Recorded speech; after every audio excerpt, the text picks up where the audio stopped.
بسم اللہ الرحمن الرحیم۔ حضرت بلال رضی اللہ عنہ کا دردناک واقعہ۔ ایک رات اللہ کے نبی حضرت محمد صلی اللہ علیہ وسلم مکہ شہر کی ایک گلی سے گزر رہے تھے۔ تبھی آپ نے ایک گھر سے کسی آدمی کے رونے کی آواز سنی۔ آواز میں اتنا درد تھا کہ آپ اس شخص کے پاس جانے سے خود کو روک نہیں پائے۔ آپ اس گھر کے اندر گئے تو دیکھا کہ ایک نوجوان جو کہ حبشی تھا وہ چکی پیس رہا ہے اور رو رہا ہے۔ یہ دیکھ کر آپ صلی اللہ علیہ وسلم نے اس کے رونے کی وجہ پوچھی تو اس نے بتایا کہ میں ایک غلام ہوں، سارا دن اپنے مالک کی بکریوں کو چراتا ہوں۔ شام کو تھک ہار کر جب گھر میں آتا ہوں تو میرا مالک مجھے گیہوں کی بوری پیسنے کے لیے دے دیتا ہے، جس کو پیسنے مجھے ساری رات لگ جاتی ہے۔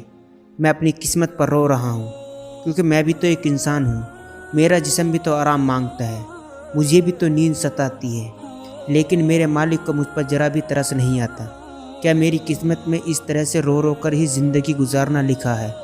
تو یہ سن کر آپ صلی اللہ علیہ وسلم نے فرمایا کہ تمہارا مالک میری بات کو نہیں مانے گا، لیکن میں تمہاری کچھ مدد کر سکتا ہوں۔ پھر آپ صلی اللہ علیہ وسلم نے فرمایا کہ تم سو جاؤ، میں تمہاری جگہ چکی پیس دیتا ہوں۔ یہ سن کر وہ غلام بہت خوش ہوا اور شکریہ ادا کر کے سو گیا۔ پھر آپ صلی اللہ علیہ وسلم رات بھر جاگ کر اس غلام کے بدلے چکی پیستے رہے۔ دوسرے دن پھر آپ نے ایسا ہی کیا۔ اس طرح سے آپ کچھ دن تک اس غلام کی جگہ خود چکی پیستے تھے، رات بھر چکی پیستے اور صبح آپ اپنے گھر کو چلے جاتے۔ اس کے بعد ایک رات جب آپ اس غلام کے پاس پہنچے تو غلام نے پوچھا کہ آپ کون ہیں اور میرا آپ اتنا خیال کیوں کر رہے ہو؟ ہم غلاموں سے نہ تو کسی کا کوئی ڈر ہے اور نہ ہی کوئی فائدہ۔ یہ سن کر پیارے آقا صلی اللہ علیہ وسلم نے فرمایا یہ سب میں انسانی ہمدردی کی وجہ سے کر رہا ہوں، اس کے علاوہ مجھے تم سے کوئی غرض نہیں۔ اس غلام نے پھر پوچھا کہ آپ ہو کون؟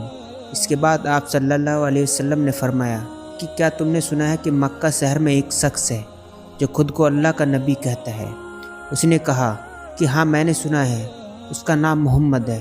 پھر آپ صلی اللہ علیہ وسلم نے فرمایا کہ ہاں میں وہی محمد ہوں۔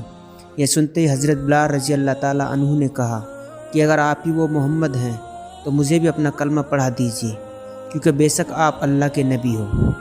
اس کے بعد حضرت بلال رضی اللہ تعالیٰ عنہ کلمہ پڑھ کر اسلام میں داخل ہو گئے۔ دوستو اس کے بعد یہ بات جب حضرت بلال کے مالک کو پتہ چلا کہ میرے غلام نے محمد مصطفیٰ کا کلمہ پڑھ لیا ہے تو اس نے اس غلام یعنی حضرت بلال رضی اللہ تعالیٰ عنہ کو پہلے سے بھی زیادہ دکھ اور تکلیف دینا شروع کر دیا۔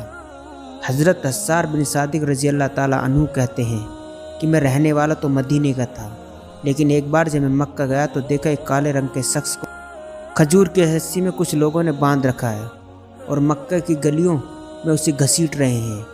پھر میں ان کے پاس گیا اور ان سے پوچھنے لگا کہ یہ شخص کون ہے اور تم اس پر اتنا ظلم کیوں کر رہے ہو؟ اسے تم کس گناہ کی سزا دے رہے ہو؟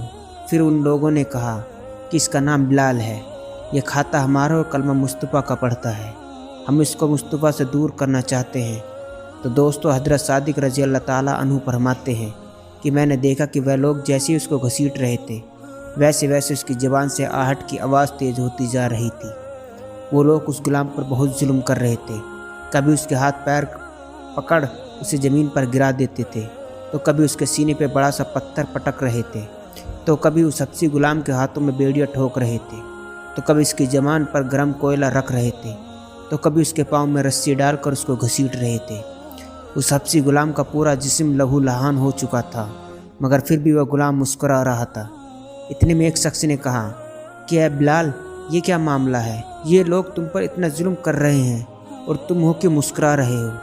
تو حضرت بلال نے جواب دیا کہ اے شخص، اگر تو بازار میں مٹی کا پیالہ بھی خریدنے جاؤ گے تو اس کا بھی تم ٹھوک کر کے دیکھو گے کہیں یہ کچا تو نہیں۔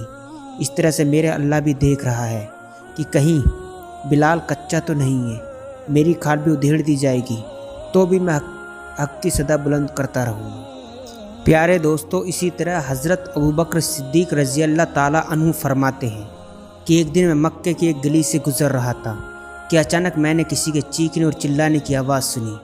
آواز میں اتنا درد تھا کہ اس کو سن کر میں بے چین ہو گیا اور اس آواز کی طرف چل دیا۔ میں دوڑتا ہوا وہاں گیا جہاں سے آواز آ رہی تھی اور جا کر ایک طرف کھڑا ہو گیا۔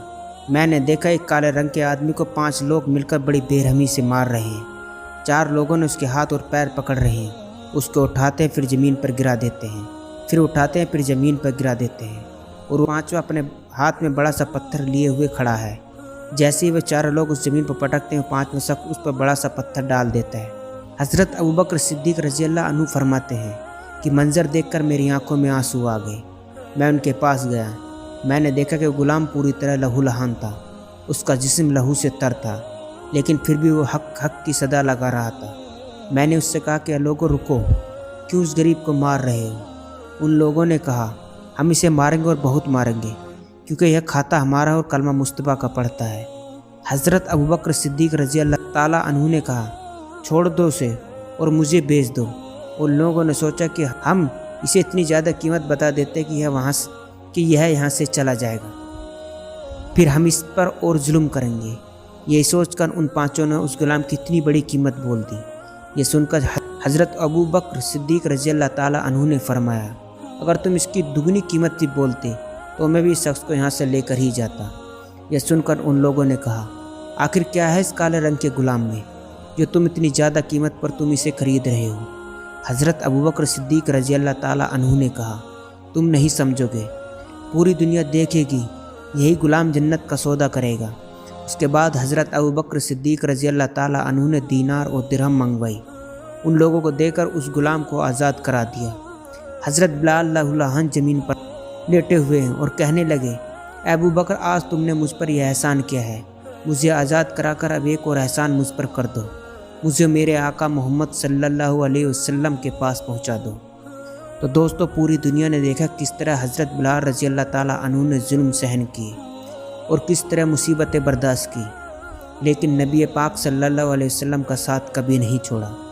اور آج بڑے بڑے بادشاہ اس غلام پر فخر کرتے ہیں، اس غلام کا صدقہ مانگتے ہیں، اس غلام جیسی غلامی مانگتے ہیں۔ حضرت بلال کو اپنی جان قربان کرنا گوارا تھا، لیکن نبی پاک صلی اللہ علیہ وسلم کا ساتھ چھوڑنا گوارا نہیں تھا۔ آج پوری دنیا اس غلام کو بلال حبشی رضی اللہ تعالیٰ عنہ کے نام سے جانتی ہے۔ نبی پاک صلی اللہ علیہ وسلم کی محبت نے غلام کو وہ مقام عطا کیا جس کے سامنے دنیا کے بڑے سے بڑے بادشاہ بھی چھوٹے ہو گئے۔ سبحان اللہ۔ دوستو اللہ تعالیٰ کی بارگاہ میں دعا ہے کہ اللہ ہمیں حضرت بلال رضی اللہ تعالیٰ عنہ سے سچی محبت کرنے کی توفیق دے اور سچا عاشقی نبی بننے کی توفیق دے۔